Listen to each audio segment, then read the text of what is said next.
성도 여러분 안녕하세요. 주의 평안을 전합니다. 2월 4일 수요일 오늘의 묵상 시간입니다. 2026년도 첫 달도 훌쩍 지나가 버렸죠. 2월부터 요한복음을 함께 묵상하며 가고 있는데 말씀을 통해 귀한 은혜 함께 누리게 되기를 기원합니다. 오늘 함께 보실 말씀은 요한복음 2장 1절부터 12절까지의 말씀입니다. 같이 한번 보도록 하겠습니다. 사흘째 되던 날 갈릴리 가나에 혼례가 있어 예수의 어머니도 거기 계시고 예수와 그의 제자들도 혼례의 청함을 받았더니 포도주가 떨어진지라 예수의 어머니가 예수에게 이르되 저들에게 포도주가 없다 하니 예수께서 이르시되 여자여 나와 무슨 상관이 있나이까 내 때가 아직 이르지 아니하였나이다. 그의 어머니가 하인들에게 이르되 너에게 무슨 말씀을 하시든지 그대로 하라 하니라. 거기에 유대인의 정결 예식을 따라 2-3통 드는 돌 항아리 6이 놓였는지라. 예수께서 그들에게 이르시되 항아리에 물을 채우라 하신즉 아귀까지 채우니 이제는 떠서 연회장에게 갖다 주라 하심에 갖다 주었더니 연회장은 물로 된 포도주를 맛보고도 어디서 났는지 알지 못하되 물 떠온 하인들은 알더라. 연회장이 신랑을 불러 말하되 사람마다 먼저 좋은 포도주를 내고 취한 후에 낮은 것을 내거늘 그대는 지금까지 좋은 포도주를 두었도다 하니라. 예수께서 이 첫 표적을 갈릴리 가나에서 행하여 그의 영광을 나타내심에 제자들이 그를 믿으니라. 아멘. 오늘 말씀은 갈릴리 가나에서의 혼인잔치를 배경으로 하고 있습니다. 많은 사람이 모여 함께 지나는 기쁜 결혼식 잔치 중에 포도주가 떨어졌습니다. 정말 당황스러운 일이 생긴 거죠. 이 소식을 들은 예수님의 어머니 마리아가 예수님께 도움을 바로 부탁했습니다. 그러나 예수님께서는 아직 나의 때가 이르지 않았다라고 말씀하시면서 거절하셨습니다. 예수님의 어머니 마리아는 이 말씀을 듣고서 다 포기하지 않고 예수님이 무엇이라고 하시던 그대로 순종하라는 말을 이 하인들에게 들려줍니다.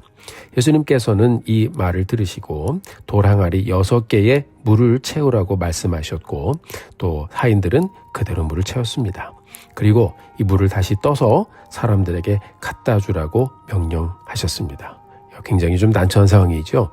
그런데 여러분 하인들은 말씀대로 순종했습니다. 이때 연회장에서는 물이 포도주로 변하는 놀라운 사건이 일어났습니다. 그리고 사람들이 포도주를 맛보고 굉장히 맛있는 포도주라고 극찬하기 시작했습니다. 이렇게 이 스토리가 정리가 됩니다. 이 놀라운 사건의 비밀을 물떠온 하인들만 알았다고 말씀은 한 줄 깊은 여운을 남기며 이 사건을 정리합니다. 여러분 더 좋은 포도주로 인해서 더 흥겨운 잔치가 이어졌습니다. 오늘 본문을 보니까 예수님은 우리가 지나는 일상생활 중에 언제든지 찾아오시는 분이구나라는 것을 볼 수가 있습니다. 언제든지 역사해 주실 수 있는 분이에요. 우리가 살아가는 날 어떤 상황을 지나갑니까? 울고 웃고 쉬고 눕고 자고 모든 일상의 삶의 현장에 하나님은 우리에게 언제든지 다가오시는 분이십니다. 이 말씀은 언제든지 우리 곁에 계시는 분이라는 말씀이죠. 하나님이 역사하신 그 때가 바로 오늘이 될 수도 있습니다.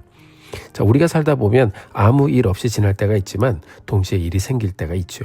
오늘 본문을 보면 결혼식 파티를 위한 준비를 하고 있는데요. 아마 흥이 너무 넘쳤는지 너무 포도주를 많이 마셨는지 잘 모르지만 결혼식도 끝나기 전에 이 포도주가 다 떨어졌어요. 그 당시 결혼식 파티의 중요한 음식이었던 이 맛있는 포도주, 안타깝게 그 중요한 잔치가 갑자기 그 중심에 필요한 것이 텅 비어버렸습니다.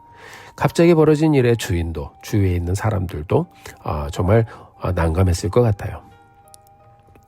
사랑하는 성도 여러분, 우리도 살아온 여정 가운데 이런 일들을 경험할 때가 있었죠. 가정에서도 그렇고 일터에서도 그렇고 여러 상황으로 우리는 겉으로는 잔치 같았지만 속이 텅 비어 있는 것 같은 우리 인생의 때를 혹시 지나보시진 않았습니까? 아니면 혹시 그런 순간을 지나고 있지는 않으십니까? 풍성함 가운데 공허함이 찾아올 때가 있습니다. 그때 우리 성도님들 무엇을 하셨습니까? 그럴 때 우리가 의지하는 예수님을 가장 먼저 찾고 그분께 나아가야 함을 말씀은 우리에게 들려주고 있는 것이 아닐까요? 예수님의 어머니 마리아가 그렇게 했습니다. 이어지는 4절과 5절 말씀 같이 보겠습니다. 예수께서 이르시되 여자여 나와 무슨 상관이 있나이까 내 때가 아직 이르지 아니하였나이다. 그의 어머니가 하인들에게 이르되 너희에게 무슨 말씀을 하시든지 그대로 하라 하니라. 아멘. 자, 이 긴박한 상황에 마리아가 예수님께 포도주가 다 떨어졌다고 말씀을 이렇게 딱 드렸더니 이 요청을 들으신 예수님이 그 정도야 제가 바로 도와드릴 수 있습니다. 이렇게 했으면 참 어떻게 보면 어머니와 아들 관계 자연스럽고 좋지 않습니까? 그런데 예수님은 딱 잘라 말하면서 아직 때가 되지 않았다고 말씀을 하십니다.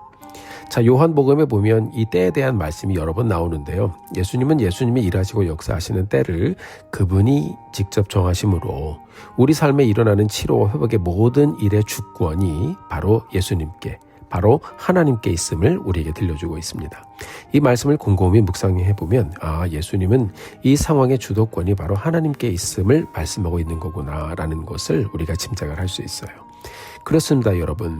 우리 인생의 주도권은 하나님께 있습니다.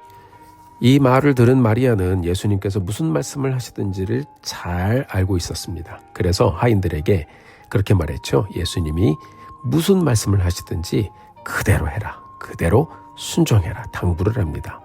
자, 여러분, 이것은 아무것도 아닌 것 같지만 그렇지 않아요. 이 말씀은요, 지금 상황의 주권을 마리아가 예수님께 전부 다 맡겨버린 겁니다.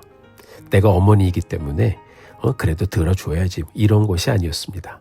마리아가 말하지 않아도 예수님은 이미 모든 것을 알고 계시고 무엇이 필요한지 알고 계시고 그 현장에서 어떻게 이 현장을 축복해 주실지를 알고 계셨습니다. 그래서 여러분, 이 마리아가 예수님이 뭐라고 말씀하시는지 다 그대로 순종하라라고 당부한 것은요, 이 마리아가 한 발 물러서는 모습인 것입니다. 육신의 어머니이기 때문에 아들이 들어주는 것이 아니라 예수님께서 그분이 원하시는 대로, 그분의 방법대로 그분이 역사하셔야 하는 것입니다.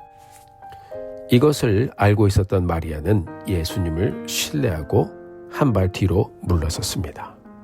그 모습을 보시고 하나님께서 하나님의 때를 열어주셨습니다. 사랑하는 성도 여러분, 우리는 내가 원하는 것이 내가 원하는 때에 내가 생각하는 방법대로 이루어지기를 원합니다. 그런데 여러분, 살아보니 그렇게 되던가요? 아니지요.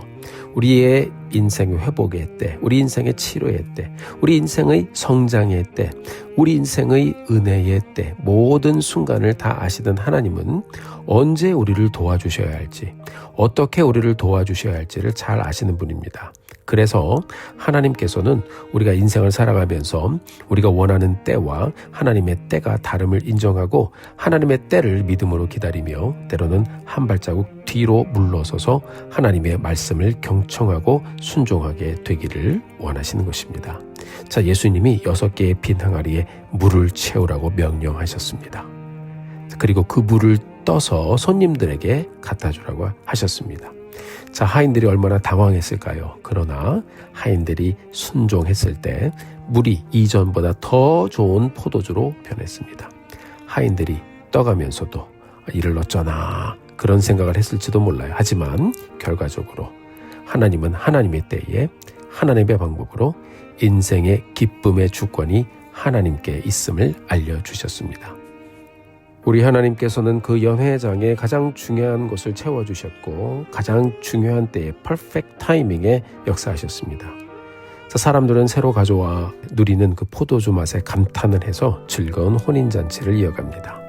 사랑하는 성도 여러분, 우리가 오늘을 다시 한번 열어가면서 마리아처럼 간절한 마음으로 간구를 하되 한 발짝 물러서서 순종의 때를 기다리며 하나님께서 어떻게 역사하실지를 기대하면서 또 하나님의 은혜를 간구하는 우리 모두가 되기를 원합니다. 내 인생의 때의 모든 주권은 바로 하나님께 있습니다.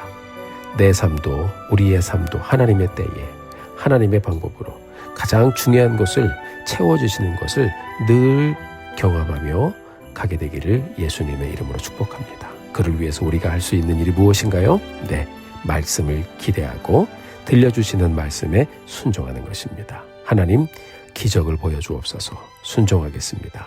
기도하며 복된 하루의 여정 우리도 다시 한번 열어가게 되기를 주의 이름으로 축복합니다. 함께 기도하시겠습니다. 하나님 아버지, 은혜를 진심으로 감사합니다. 오늘 우리에게 귀한 날을 주셔서 어떻게 우리가 여러 지나는 인생의 상황 가운데 정말 중요한 때에 주님의 말씀을 의지하여 한 발짝 뒤로 물러서서 하나님이 무엇이라고 하시는지, 언제 말씀하실지 기대하며 이 하루를 다시 한번 갈 수 있도록 도와주신 것 감사합니다. 물로 포도주를 만드신 예수님, 주님 너무나도 놀라운 역사입니다.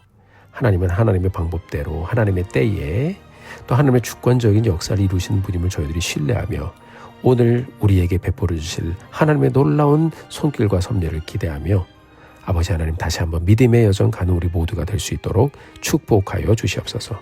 감사와 영광을 주님께 올려드립니다. 예수님의 이름으로 기도드렸습니다. 아멘. 사랑하는 성도 여러분, 오늘도 힘내십시오. 여러분들 위해서 기도하겠습니다. 사랑하고 축복합니다.